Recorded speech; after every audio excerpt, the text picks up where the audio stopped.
بسم اللہ الرحمن الرحیم۔ محترم ناظرین السلام علیکم۔ اورنگزیب عالمگیر اور دارا شکوہ دونوں بھائی تھے۔ یقیناً اورنگزیب مغل سامراجیہ کا چھٹا سمراٹ تھا اور سب سے دھنی اور شکتیشالی شاسک تھا۔ اس نے لگ بھگ 49 ورشوں تک بھارت پر شاسن کیا تھا، پر یہ بادشاہت اسے بڑی جدوجہد اور دعاؤں سے ملی تھی۔ یہ وہ وقت تھا جب اورنگزیب عالمگیر اور اس کے بھائی دارا شکوہ کے بیچ تخت کو لے کر بڑی کشمکش تھی۔ دونوں کی دلی خواہش تھی کہ تخت و تاج مجھے ملے۔ دارا شکوہ جہاں تخت پر اپنا حق جتاتا تھا، وہیں اورنگزیب عالمگیر مشائخ کی صحبت پا چکے تھے۔ ان کے دل میں اللہ والوں کی بڑی محبت تھی۔ ایک بار دارا شکوہ کو کسی نے بتایا کہ فلاں جگہ پر ایک بزرگ رہتے ہیں جن کی دعائیں اللہ کی بارگاہ میں مقبول ہوتی ہیں، اپنی تاج پوشی کے لیے ان سے دعا کروائیں۔ دارا شکوہ جب ان سے ملنے پہنچے تو بزرگ اپنے مصلے پر بیٹھے ہاتھ میں تسبیح لیے اللہ کی یاد میں مشغول تھے۔ جب دارا شکوہ ان کے پاس گئے تو ان بزرگ نے کھڑے ہو کر مصافحہ کیا اور بیٹھنے کے لیے اپنا مصلی پیش کیا، پر دارا شکوہ نے ادب کی وجہ سے کہا، نہیں، میں اس قابل کہاں کہ اس جگہ بیٹھ سکوں۔ ان بزرگ نے پھر کہا، یہاں بیٹھ جاؤ، مگر اس نے دوسری بار بھی یہی کہا، حضرت میں اس قابل کہاں۔ انہوں نے تیسری بار اصرار کیا کہ بیٹھیے تو اس نے پھر منع کر دیا۔ بالآخر وہ بیٹھ گئے تو دونوں کی آپس میں بات چیت ہوتی رہی۔ پھر جب دارا شکوہ جانے لگے تو بزرگ سے بولے، حضرت دعا فرما دیں کہ اللہ پاک مجھے تخت اور تاج عطا فرما دے۔ بزرگ تھوڑا مسکرائے اور کہنے لگے، ہم نے مصلی پیش کیا تھا، آپ خود ہی نہیں بیٹھے، اب تو وقت گزر چکا ہے۔ دارا شکوہ کو پہلے تو بزرگ کی بات سمجھ نہیں آئی، پر جب بات کا مفہوم سمجھ میں آیا تو اسے بہت افسوس ہوا۔ وہ ہاتھ ملتا ہوا واپس آ گیا۔ کچھ عرصے بعد اورنگزیب عالمگیر کو بھی ان بزرگ کے بارے میں پتہ چلا۔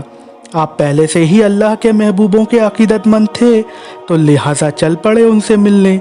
جب آپ وہاں پہنچے تو بزرگ اسی حالت میں مصلی پر بیٹھے اللہ کی یاد میں مشغول تھے۔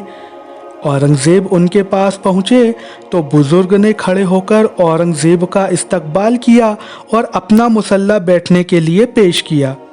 اورنگزیب عالمگیر تھوڑا ہچکچائے اور بولے، نہیں، میں اس قابل کہاں۔ ان بزرگ نے پھر فرمایا، نہیں نہیں، بیٹھو۔ ان کے اصرار کرنے پر وہ بیٹھ گئے اور ان کے بیچ بات چیت ہونے لگی۔ جب اٹھنے لگے تو آپ نے بزرگ سے فرمایا کہ میری دلی تمنا ہے کہ میں شریعت و سنت کو قائم کرنے کے لیے کچھ کام کروں، اس لیے آپ دعا فرما دیں کہ اللہ تعالیٰ مجھے تخت و تاج عطا فرما دیں۔ وہ بزرگ بولے، بھائی تخت تو ہم تمہیں پہلے ہی دے چکے ہیں۔ جب انہوں نے تخت کا ذکر کیا تو آپ سمجھ گئے کہ اللہ والوں کی زبان سے نکلا ہوا ایک ایک بول معنی رکھتا ہے، بس سمجھنے والا ذہن ہونا چاہیے۔ پھر آپ نے بزرگ سے فرمایا کہ حضرت تخت تو مل گیا، کیا تاج نہیں ملے گا؟ تو انہوں نے فرمایا کہ تاج کا نظام تو آپ کو وضو کروانے والے کے پاس ہے۔ اب اورنگزیب عالمگیر کو فوراً یاد آیا کہ ہاں، شہزادہ ہونے کی وجہ سے محل میں میرا ایک خادم ہے، وہ واقعی نیک آدمی ہے اور وہی مجھے وضو کرواتا ہے۔ مجھے تو پتہ ہی نہ تھا کہ وہ ایک اللہ والے ہیں، لہٰذا آپ واپس آ کر سوچ میں پڑ گئے کہ میں ان سے اپنے سر پر تاج کیسے رکھواؤں۔ چونکہ صحبت پائے ہوئے تھے اس لیے سمجھ گئے کہ بے موقع کہنا ادب کے خلاف ہوگا، تو انہیں ایک ترکیب سوجھی۔ آپ عمامہ تو باندھتے ہی تھے، اگلی بار جب آپ نے وضو کیا تو اپنے دونوں ہاتھوں کو جان بوجھ کر مصروف کر لیا اور اپنے خادم سے بڑے ادب سے کہا کہ آپ یہ عمامہ میرے سر پر رکھ دیجئے۔ وہ کہنے لگے کہ میں اس قابل کہاں کہ میرے ہاتھ آپ کے سر تک پہنچے، پر اورنگزیب عالمگیر ضد کرتے رہے اور کافی انکار کے بعد آخرکار آپ کے خادم نے عمامہ اٹھا کر اورنگزیب عالمگیر کے سر پر رکھ دیا اور من ہی من ان بزرگ سے خفا ہو گئے کہ میرا راز فاش کر دیا۔